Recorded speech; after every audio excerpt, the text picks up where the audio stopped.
नमस्कार, the publish में आप सभी का स्वागत है और मैं हूं वरुण शर्मा। जम्मू के युवाओं की अगर बात करो तो पिछले कई दिनों से जम्मू का युवा आज सड़कों पर है। चाहे बॉर्डर बटालियन के एस्पिरेंट्स की बात करूं या फिर बीएसएफ सीएसएफ के एस्पिरेंट्स की बात करूं, और ये वही जम्मू का युवा है जिसे आश्वासन दिया गया था कि आपको रोज़गार दिया जाएगा। क्या इस तरह का रोज़गार चाहता था जम्मू का युवा? आखिरकार कब इंसाफ मिलेगा जम्मू के युवाओं को? इसी पर बातचीत करने के लिए मेरे साथ करण शर्मा जी मौजूद हैं, जो कि भाजपा के युवा नेता हैं। करण जी, आपने भी देखा होगा कि जम्मू का युवा सड़कों पर है, इंसाफ की मांग कर रहा है। वादा किया गया था कि जम्मू के युवाओं को रोज़गार दिया जाएगा। क्या इस तरह का रोज़गार चाहता था जम्मू का युवा? देखिए कि वरुण भाई, आपके माध्यम से जैसा कि अभी मैंने सुना कि जम्मू का जो युवा है वो सड़कों पर है, लेकिन अगर आप निश्चित तौर पर ये देखें, अगर आप प्रैक्टिकली चीज़ को देखें तो कहीं भी आपको युवा जो है प्रोटेस्ट करता हुआ उस लेवल पर नहीं दिखेगा। मोदी सरकार और जम्मू कश्मीर सरकार, जो कि एलजी साहब हेड कर रहे हैं जिसको, उसमें बहुत सी ऐसी स्कीम्स आई हैं युवाओं को लेकर, बहुत से ऐसी पॉलिसीज़ बनी है युवाओं को लेकर, जिसमें आने वाले समय में मुझे लगता नहीं है कि अनएम्प्लॉयमेंट नाम की चीज़ जो है वो जम्मू कश्मीर में बचेगी। और रही बात, जैसा कि आपने कहा कि कुछ एस्पिरेंट्स ऐसे भी थे जो सिक्योरिटी फोर्सेस की भर्ती को लेकर परेशान हैं, उनका परेशान होना बिल्कुल जायज़ है, क्योंकि आप किसी की सिलेक्शन करते हैं, किसी की नौकरी अगर लगने वाली होती है, अगर आप उसको ऐन वक्त पर बोल दें कि आपकी नौकरी नहीं लगेगी, तो मैं समझता हूँ कि वो लड़का या वो युवा या वो लड़की क्या फील करती होगी। लेकिन आज जो ये मसला जो आपने जिसके बारे में अभी इस पर चर्चा की, ये मसला जो है हमारे जो भाजपा का शीर्ष नेतृत्व है जम्मू कश्मीर का, उन्होंने केंद्र नेतृत्व के समक्ष रखा है। और मैं मानता हूं कि जल्दी जो है प्रधानमंत्री जी के नेतृत्व वाली केंद्र सरकार जो है इन युवाओं का मसला जल्द से जल्द हल करेगी। और पिछले दिनों में हमने हमारे केंद्रीय मंत्री डॉक्टर जितेंद्र सिंह जी के भी बहुत से भाषण सुने, बहुत से वक्तव्य सुने। उन्होंने भी उसमें ये कहा गया है कि इन युवाओं का जो मसला है वो जल्द से जल्द जो है केंद्र सरकार हल करेगी और इन युवाओं को एक प्रॉपर प्लेटफॉर्म दिया जाए सरकार द्वारा। इस पर हम लोग ज़रूर विचार करेंगे। लेकिन करण जी, आपने ये प्रोटेस्ट देखा होगा, बॉर्डर बटालियन के युवा जो थे वो प्रदर्शन कर रहे थे, लेकिन जम्मू कश्मीर पुलिस की बर्बरता देखने को मिली। किस तरह से घसीट कर उन युवाओं को गिरफ्तार किया गया? देखिए, पुलिस ने जो उन युवाओं के साथ किया वो बिल्कुल ही कंडेमनेबल एक्ट है।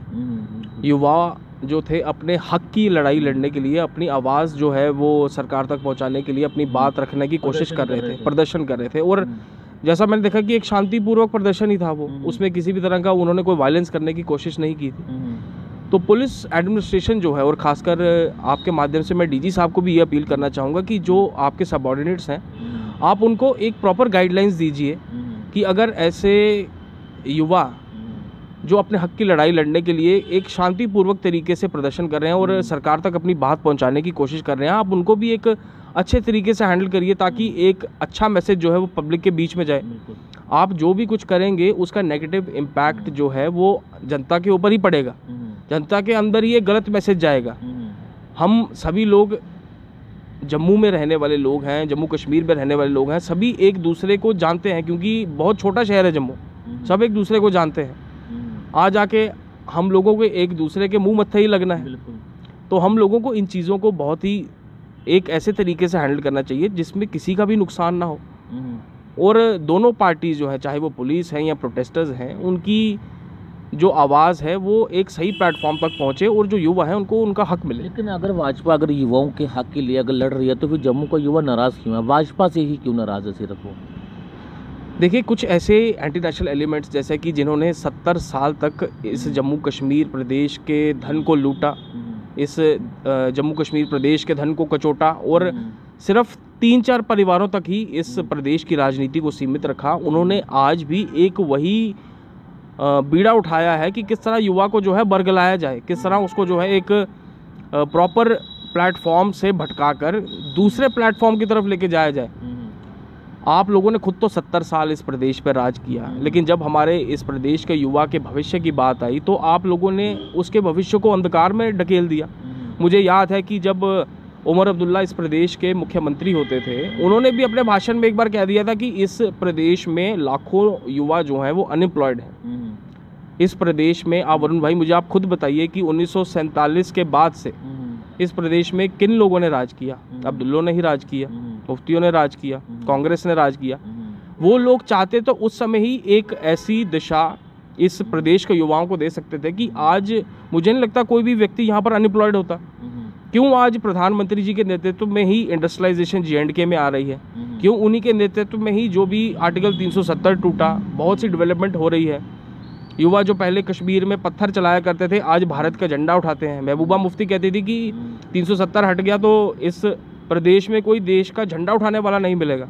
आज आप कश्मीर में जाके देखिए, हालात बदले हैं। युवा जो है हर एक पॉलिसी पर, प्रधानमंत्री जी के नेतृत्व वाली केंद्र सरकार की हर एक पॉलिसी पर भरोसा करता है और उसी का नतीजा है कि अगर आप स्टैटिस्टिक्स देखें, डाटा देखें तो लाखों युवा जो है किसी न किसी माध्यम से, मतलब हम लोगों को केवल नौकरी के पीछे ही नहीं भागना है, हम लोग जॉब प्रोवाइडर क्यों नहीं बनते, जॉब सीकर की बजाय, मतलब नौकरी प्रदाता हम बने। कितने युवा जो है उन्होंने केंद्र सरकार की कितनी योजनाओं का लाभ लिया है, चाहे वो make in India stand up India हो, स्किल इंडिया हो, स्टार्टअप इंडिया हो, मुद्रा लोन है, मुमकिन स्कीम जो अब आई है, और बहुत सी ऐसी स्कीम्स हैं वरुण भाई जिसमें आप खुद देखेंगे कि युवा खुद तो अपने पैरों पर खड़े हुए ही हैं। आत्मनिर्भर भारत की ओर उन्होंने कदम तो बढ़ाया ही है, लेकिन उसके अलावा उन्होंने बहुत से लोगों को नौकरियां भी दी हैं जिससे उतने ही परिवारों का भला होगा। और इससे वरुण भाई हमारे जम्मू कश्मीर की अर्थव्यवस्था को जो है बहुत बड़ा बूस्ट मिला है। आपने देखा होगा कि पिछले 7 सालों में जो जम्मू कश्मीर में विकास की लहर दौड़ी है उससे पहले इतना काम नहीं हुआ 70 साल में जो केवल इन 7 सालों में हुआ। अगर कुछ गिने चुने राजनेता चाहते तो जम्मू कश्मीर का युवा भी आज एट पार मुंबई के युवा के साथ, दिल्ली के युवा के साथ, बेंगलोर के युवा के साथ दौड़ रहा होता। क्या वो इंतज़ार कर रहे थे कि 2014 में प्रधानमंत्री मोदी जी आए तो वही जम्मू कश्मीर के युवाओं का उद्धार करेंगे? ये उनकी ऐसी मानसिकता थी। और आज खुद देखिए आप, जब उनको लगने लगा कि युवा भी पत्थरबाजी के प्लेटफॉर्म को छोड़कर आज मोदी जी के साथ चलने को उतारू है, तो आज फिर वो गुपकार डिक्लेरेशन बना दिया है उन्होंने।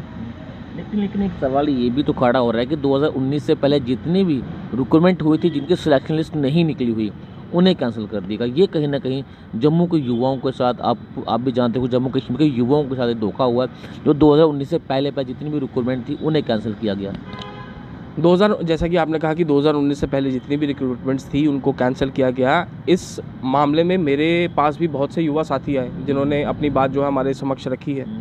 1-2 मेमोरेंडम्स भी उन्होंने हमें दिए हैं और एक प्रॉपर प्लेटफॉर्म पर मैं LG साहब से भी इस बारे में बात करूँगा और अगर हो सके तो मैं सेंट्रल लीडरशिप से भी इस बारे में अपने प्रदेश नेतृत्व के थ्रू उनसे बात करने की कोशिश करूँगा और जो ये ऑर्डर इन्होंने निकाला है उसको वापस लेने का हम प्रयास जरूर करेंगे। साहब से हमारे कुछ पत्रकारों ने भी इस बात को लेकर सवाल किए थे, लेकिन उन्होंने सिर्फ बड़ा लाइटली बादाम खाते खाते उन्होंने इस जवाब का आंसर दिया, लेकिन बड़ा डिप्लोमेट आंसर दिया, लेकिन उनको इंटरेस्ट नहीं था उनमें, उनके सवालों को लेकर।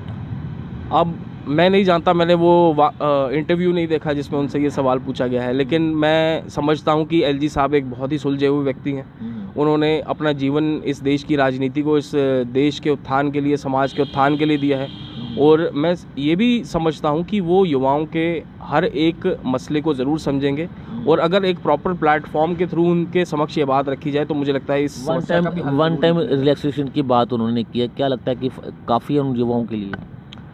देखिए, इस वक्त तो बिल्कुल ही एक सही फैसला था उनका ये, क्योंकि आपने खुद देखा होगा कि कितने युवा थे जिन्होंने बहुत सी नौकरियों के लिए अपने आवेदन दिए थे और उनके साथ ऐसा होना कि आपकी एज जो है वो क्रॉस हो गई है, ओवर एज हो चुके हैं, अगर अब आपको बाद में एडमिनिस्ट्रेशन पेपर ही नहीं देने दे रही है, लेकिन उसमें भी LG साहब ने खुद ही इंटरफेयर किया, भारतीय जनता पार्टी के नेताओं ने भी इंटरफेयर किया, तब जाकर आपको ये 1 टाइम एज रिलैक्सेशन मिली है। इस पर क्यों कांग्रेस, PDP या NC या बाकी पैंथर्स के लोग क्यों नहीं बोले? ये लोग अपनी अपनी विधानसभाओं में नहीं काम करवा पाए। अब पैंथर्स के लोग इतना प्रदर्शन करते हैं, 6 साल तो वो भी कैबिनेट मंत्री रहे, उनके नेता भी। आज जाके आप रामनगर विधानसभा का हाल देखिए, 6 साल उनके मंत्री के कार्यकाल के दौरान भी वो चाहते तो एक सब डिस्ट्रिक्ट हॉस्पिटल वहाँ बना सकते थे, एक सर्जन भी वहाँ लगा सकते थे, या वो भी भारतीय जनता पार्टी का इंतज़ार कर रहे थे कि भारतीय जनता पार्टी कब सत्ता में आएगी तो हम यहाँ का विकास करेंगे। तभी तो देश की जनता ने भाजपा को आज इतनी बड़ी पार्टी बना के रखा। उन्हें उम्मीद है भाजपा से, अब भाजपा ही एक ऐसी पार्टी है जो देश का उद्धार कर सकती है, इसलिए तो भाजपा को वोट दिया जम्मू की जनता, देश की जनता। जी, लोगों की बहुत अपेक्षाएं हैं जैसा कि आपने कहा, और खासकर हमारे जो यशस्वी प्रधानमंत्री हैं नरेंद्र मोदी जी, उनसे लोगों की बहुत एक्सपेक्टेशंस हैं। और मैं समझता हूं कि प्रधानमंत्री जी और माननीय गृह मंत्री अमित शाह जी जिन इश्यूज़ को लेकर जम्मू कश्मीर को, जैसा कि अगर आपने देखा होगा कि उन्होंने प्रायोरिटी पर रखा हुआ है, हर 15-20 दिन में एक रिव्यू मीटिंग वो जम्मू कश्मीर के सिक्योरिटी सिनेरियो पे, डेवलपमेंटल सिनेरियो पे लेते हैं। और जैसा कि आपने देखा कि हाल ही के दिनों में एक यहाँ पर इन्वेस्टर्स समिट हुआ था, वहाँ पे भी उस इन्वेस्टर्स समिट के माध्यम से यहाँ पर हज़ारों करोड़ों रुपए की इन्वेस्टमेंट होने जा रही है।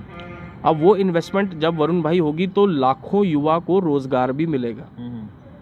तो मेरा यही आपसे कहना है, आपके माध्यम से भी मैं अपने युवा साथियों को, जम्मू कश्मीर प्रदेश की जनता को यही कहना चाहूँगा कि भारतीय जनता पार्टी और प्रधानमंत्री जी और उनके नेतृत्व में हम जितने भी सभी कार्यकर्ता काम कर रहे हैं, हम चाहते हैं कि जम्मू कश्मीर को पुनः सोने की चिड़िया बनाना है। किस तरह जो है जम्मू कश्मीर के रिसोर्सेज को जिस तरह एक्सप्लॉइट किया गया पुरानी सरकारों द्वारा अपने फ़ायदे के लिए या कुछ परिवारों के फ़ायदे के लिए। आपने सुना होगा कि कुछ समय पहले तक तो इस प्रदेश की राजनीति कुछ परिवारों तक ही सीमित रहती थी, लेकिन आज जम्मू कश्मीर की जनता जो है वो इस प्रदेश की राजनीति चला रही है। बिल्कुल, चलिए आखिरी में एक सवाल आपसे करना चाहूँगा। जम्मू कश्मीर की जनता काफ़ी लंबे समय इंतज़ार कर रही है कि आखिरकार जम्मू कश्मीर में कब विधानसभा के चुनाव होने जाएंगे, और कितना इंतज़ार और जम्मू कश्मीर की जनता को करना पड़ेगा, क्योंकि बहुत ज़्यादा ज़रूरी हो चुका है जम्मू कश्मीर में विधानसभा के चुनाव करवाना। जी हाँ, जैसे कि आपने कहा कि विधानसभा चुनाव होना भी बहुत ज़रूरी है, क्योंकि एक इलेक्टेड गवर्नमेंट और उसके रिप्रेजेंटेटिव्स जो काम कर सकते हैं वो अपने आप में ही एक उदाहरण होता है। क्योंकि आप एक एमएलए को, एक मंत्री को उसके घर पे जाकर उसके कमरे में घुसकर उसको आप पकड़ सकते हैं, उससे काम करवाना हो। लेकिन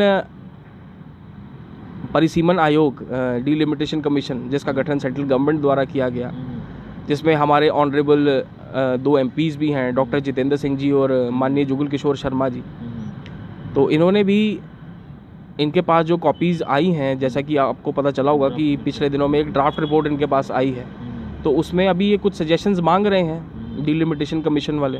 तो उसके बाद जब ये फाइनलाइज होंगी तो मुझे लगता है कि जल्द ही, और मुझे उम्मीद है कि इसी साल हम एक इलेक्टेड गवर्नमेंट जो है वो जम्मू कश्मीर में देखने को हमें ज़रूर मिलेगी। क्या लगता है कि भाजपा कितनी सीटें जीतेगी इन विधानसभा चुनावों में? देखिए, भारतीय जनता पार्टी ने तो इस बार नारा दिया है कि अब की बार 50 पार, और मुझे पूरी उम्मीद है कि जिस तरह DDC इलेक्शंस में भी भारतीय जनता पार्टी ने कश्मीर में 3 कमल खिलाए, और DDC इलेक्शंस की जो लिमिट होती है, एक कॉन्स्टिट्यूएंसी की जो लिमिट होती है, वो ऑलमोस्ट एक MLA की कॉन्स्टिट्यूएंसी की लिमिट के बराबर ही थी।